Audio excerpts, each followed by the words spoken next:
Welcome back to Cape Ann Today, folks. We are joined by Joe Parisi. He is the Master of Ceremonies for this weekend's Fisherman's Memorial Service at the American Legion. How are you, Joe?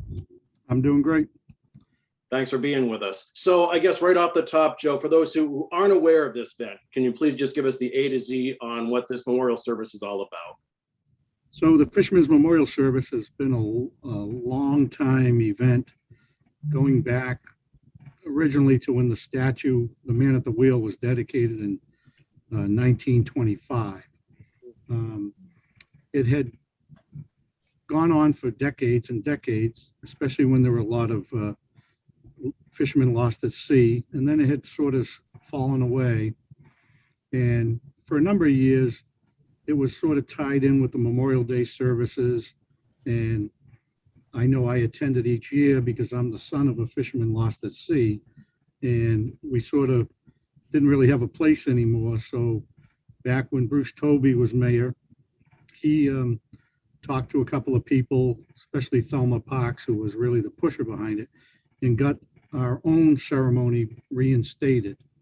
So for the past 20 odd years, a small committee's been putting on this memorial service on a Saturday afternoon when the tide is right in August, so the date kind of fluctuates.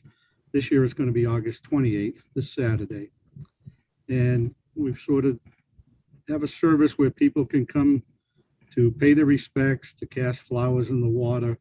People that lose someone at sea don't have a cemetery to visit on certain days or anywhere to remember. So it's been a great opportunity to give people an outlet for their grief or their memories or whatever. And that's kind of what it's all about. So Joe, just walk us through the events for this Saturday. So it begins 5 p.m. at the American Legion?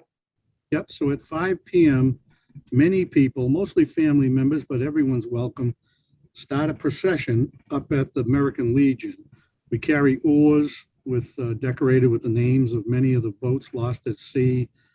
Family members walk down, some carrying their flowers.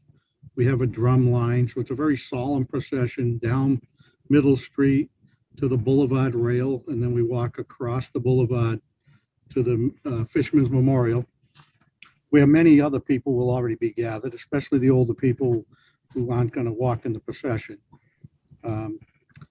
There we just begin our service. We have song, we have prayer, we have a guest speaker each year. They place wreaths on the monument. And then the end of the service is where everyone comes forward and tosses their flowers in memory of their family, friends, loved ones into the ocean, which is how the ceremony ends. I would love to hear a little bit about your father, his fishing vessel, and just how we lost him. My father was at a boat. I was a young child. It was the St. Stephen, and they were fishing off of Cape Cod for whiting.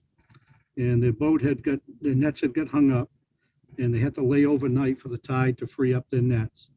And when they did, the batteries were dead, and so they had to hook up a generator to get enough power to restart the engines. And when that happened, the entire ship exploded, and all the men were tossed into the ocean, and they clung to an upside-down life raft, an old dory, as long as they could. And over time, one by one, the men couldn't hang on any longer, waiting to be rescued. And all except one drowned and was lost at sea. And one of those was my father. And one gentleman was finally rescued. He was hanging on as the last person, and a boat came by and rescued him. But the other 3 crew members all were lost at sea. And that was in 1962. Oh my gosh. I'm so sorry. Well, so the thing about the service, I was a guest speaker the first year, and it was a great opportunity to tell you a story, and you'll be amazed at the closure that brings you. My family, we continue to go down. We've been going down for 50 odd years. Even last year during the COVID outbreak, when we couldn't have a service for the first time, we all still got together on the date, and probably about 20 odd members of my family, we all went down and threw flowers in the ocean still. So it means a lot. It's brought a lot of satisfaction to many families. I've had people come up to me and say, gee, thank you for bringing this back. It really, my children were able to cry and remember and get it out there. So it's been valuable to everybody. I had my time for closure, but I've always wanted to continue to bring it along, to help other kids. We see young kids that were lost on different boats, and now they're growing up. And just to give them this opportunity every year is very satisfying to the whole committee. So Joe, It's very, I'm sorry, Go Corey, ahead. go on. No, go ahead, Heather, you go. I was just going to say how you really made it very graphic when you pointed out that there is no grave and that therefore this is that much more important. Yeah, it brings, so it gives people something. And again, I'm sure they all go by the statue or look out to the ocean and remember their thing. But this is the one time they all can come together. There's a lot of hugging and crying. And even still, I mean, people that many decades, and some newer, we have had a death since our last service. The Michael Pauper was lost at sea, a Gloucester-born fisherman. And it just shows you, even when we think we're getting to the end, it never ends. So I'm sure those people will be coming and mourning their loss this year. Mhm. So Joe, do you want to reveal who this year's guest speaker is? And then also, are there any COVID protocols in place for people who are thinking of attending? Well, no, it's a totally outdoor event, so people certainly, if they're uncomfortable, are welcome to wear masks. Most of the speakers and whatnot will talk from the podium. The crowd obviously will have to use their own judgment. The guest speaker this year, so every year we try to find someone that can tell a story to kind of bring it to life for people. And this year we had an inquiry from an older loss, which was the fishing vessel, the Albatross. And that vessel was struck by an Esso oil tanker off Cape Cod and was really destroyed. And the great grandson, and we've had contact with much of the family of the captain of that boat, who happened to be the only man lost, because he forced his men to get into the lifeboats, and it was too crowded, so he was going to just hold on to something and float himself. So he pushed away the lifeboats, and then when he jumped over, the vessel sank and sucked him down into the ocean. They never saw him again. He ended up being the only person that was lost, because luckily the tanker ship pulled back and rescued the other 12 guys. So sort of an act of heroism on his part, and his family's happy to be coming back to Gloucester to tell that story. I haven't quite got the pronunciation down, because this is sounds like a Scandinavian name. The last name is Einarsson.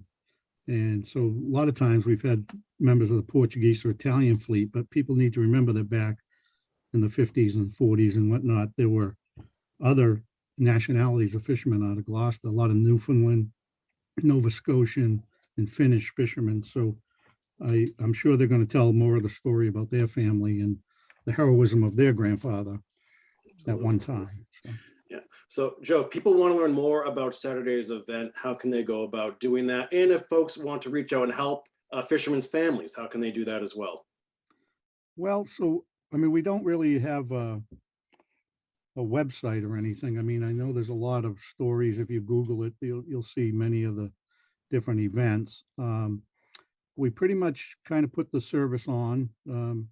We get a little bit of, some of the members donate money to pay for because we provide some flowers. If anybody goes down and doesn't have their own wreaths or flowers that they want to do, they're just participants. We hand out long stem flowers so everyone can cast something into the ocean at the end.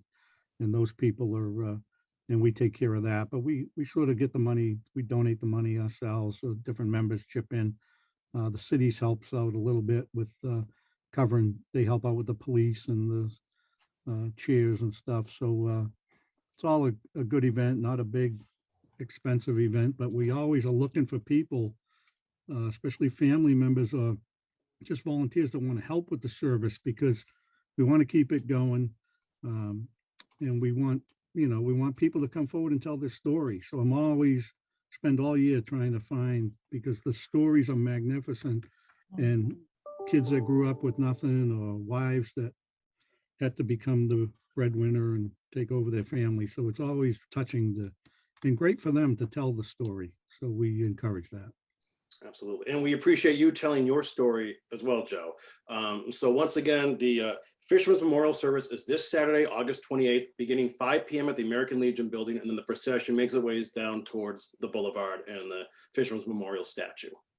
Yes. Okay, and 1623 Studios, we will be there to record that and share that with the community, but of course this is open to the community as well. So you are all invited to attend. And again, Mr. Parisi, we thank you for your time. Great. Thank you for so having me on. much. Really great to talk to you. Thank you. We'll see you.